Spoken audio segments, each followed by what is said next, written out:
ಎಲ್ರಿಗೂ ನಮಸ್ಕಾರ. ನಾನಿವತ್ತು ಒಂದು ಈಸಿ ಬ್ರೇಕ್ಫಾಸ್ಟ್ ರೆಸಿಪಿನ ನಿಮ್ಮ ಹತ್ರ ಶೇರ್ ಮಾಡ್ತಾ ಇದ್ದೀನಿ.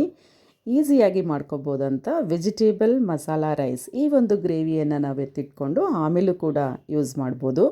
ಬನ್ನಿ ಅದನ್ನು ಶುರು ಮಾಡೋಣ.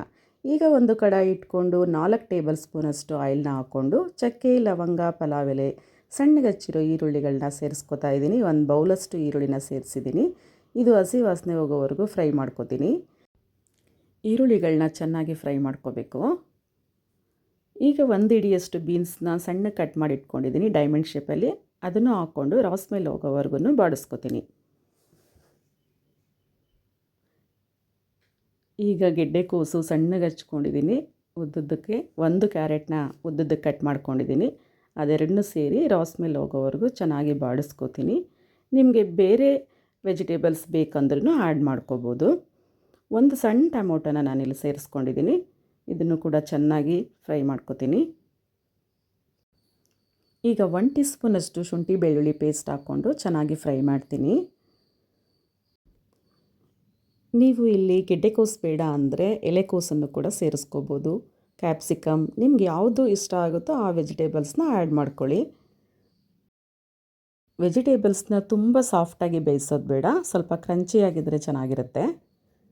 ಈಗ ಇಷ್ಟು ಬಾಡಿಸ್ಕೊಂಡು ರುಚಿಗೆ ತಕ್ಕಷ್ಟು ಉಪ್ಪನ್ನ ಸೇರಿಸ್ತಾ ಇದ್ದೀನಿ. ಈಗ ಒಂದೊಂದೇ ಮಸಾಲ ಪದಾರ್ಥಗಳನ್ನ ಸೇರಿಸೋಣ. ಧನಿಯಾ ಪುಡಿ 1 ಟೀ ಸ್ಪೂನಷ್ಟು, ಅರಿಶಿನ 1/4 ಟೀ ಸ್ಪೂನಷ್ಟು, ರೆಡ್ ಚಿಲ್ಲಿ ಮತ್ತು ಖಾರ ಇರೋ ರೆಡ್ ಚಿಲ್ಲಿ ಎರಡನ್ನೂ 1 ಟೀ ಸ್ಪೂನಷ್ಟು ಆ್ಯಡ್ ಮಾಡಿದ್ದೀನಿ. ಗರಂ ಮಸಾಲ 1 ಟೀ ಸ್ಪೂನಷ್ಟು ಆ್ಯಡ್ ಮಾಡಿದ್ದೀನಿ. ಎಲ್ಲನೂ ಚೆನ್ನಾಗಿ ಮಿಕ್ಸ್ ಮಾಡ್ಕೊಳ್ಳೋಣ, ಮಸಾಲ ಎಲ್ಲ ಹಸಿ ವಾಸನೆ ಹೋಗೋ ತನಕ. ಈ ಒಂದು ರೈಸು ತುಂಬ ಈಸಿಯಾಗಿ ರೆಡಿ ಮಾಡಿಬಿಡ್ಬೋದು ನಾವು.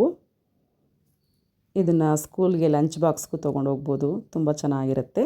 ಇಷ್ಟಾದಮೇಲೆ ಲಿಡ್ನ ಕ್ಲೋಸ್ ಮಾಡಿ 1 ನಿಮಿಷ ಬಿಟ್ಟು ನೋಡೋಣ. ನೋಡಿದ್ರಲ್ಲ, ಆಯಿಲೆಲ್ಲ ಸಪ್ರೇಟಾಗಿ ಇಷ್ಟು ಫ್ರೈ ಆಗಿದೆ. ಈಗ ಇದು ರೆಡಿಯಾಗಿದೆ. ಈಗ ಕೊತ್ತಂಬರಿ ಸೊಪ್ಪನ್ನು ಸೇರಿಸೋಣ.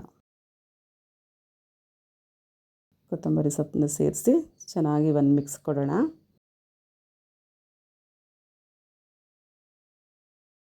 ಚೆನ್ನಾಗಿ ಮಿಕ್ಸ್ ಮಾಡಿಕೊಂಡು ಈ ಒಂದು ಗೊಜ್ಜನ್ನು ಸಪ್ರೇಟಾಗಿ ಒಂದು ಬೌಲಲ್ಲಿ ಎತ್ತಿಟ್ಕೋತೀನಿ. ನಾವು ಇದನ್ನು ಆಮೇಲೆ ಕೂಡ ಯೂಸ್ ಮಾಡ್ಬೋದು. ಈಗ ನಾನು ಒಂದು ಬೌಲ್ ರೈಸ್ ಸೇರಿಸ್ಕೋತೀನಿ. ಅದಕ್ಕೆ ಎಷ್ಟು ಬೇಕೋ ಅಷ್ಟನ್ನು ಮಾತ್ರ ಉಳಿಸ್ಕೊಂಡು ಎಲ್ಲನೂ ಬೌಲಲ್ಲಿ ತೆಗೆದಿಟ್ಕೋತಾ ಇದ್ದೀನಿ. ಈಗ ಒಂದು ಬೌಲ್ ರೈಸ್ನ ಸೇರಿಸ್ಕೊಂಡು ಚೆನ್ನಾಗಿ ಮಿಕ್ಸ್ ಮಾಡ್ಕೋತಾ ಇದ್ದೀನಿ. ನೀವು ಇದನ್ನು ಟ್ರೈ ಮಾಡಿ. ಈ ಒಂದು ನಾವು ಮಾಡ್ಕೊಂಡಿರೋವಂಥ ಗೊಜ್ಜು 1.5 ಲೋಟ ಅಕ್ಕಿಗೆ ಸಾಕಾಗುತ್ತೆ. ನಾವು ಇದನ್ನು ಚೆನ್ನಾಗಿ ಮಿಕ್ಸ್ ಮಾಡ್ಕೊಳ್ಳೋಣ. ಈ ಒಂದು ರೈಸ್ನ ನಾವು ಲಂಚ್ ಬಾಕ್ಸ್ಗೂ ಕೂಡ ಕಳಿಸ್ಕೊಡ್ಬೋದು, ತುಂಬಾ ಚೆನ್ನಾಗಿರುತ್ತೆ. ನೋಡಿದ್ರಲ್ಲ ಎಷ್ಟು ಕಲರ್ಫುಲ್ಲಾಗಿ ಕಾಣಿಸ್ತಾ ಇದೆ ಅಂತ. ಮಕ್ಕಳಿಗಂತೂ ತುಂಬ ಅಟ್ರಾಕ್ಟ್ ಆಗುತ್ತೆ. ತುಂಬ ಕಡಿಮೆ ಸಮಯದಲ್ಲಿ ನಾವೊಂದು ಈ ರೈಸ್ನ ರೆಡಿ ಮಾಡ್ಕೊಬಿಡ್ಬೋದು. ವರ್ಕಿಂಗ್ ವುಮೆನ್ಸ್ ಇದ್ದರೆ ನೈಟಲ್ಲೇ ನಾವು ಗೊಜ್ಜನ್ನ ಪ್ರಿಪೇರ್ ಮಾಡ್ಕೋಬೋದು. ಈ ಈಸಿಯಾದ ರೆಸಿಪಿ ನಿಮಗೆ ಇಷ್ಟ ಆಗಿದರೆ please like, share, comment and ಯಾರು ಫಸ್ಟ್ ಟೈಮ್ ನನ್ನ ವಿಡಿಯೋನ ನೋಡ್ತಾ ಇದ್ದೀರಾ please subscribe. Thanks for watching.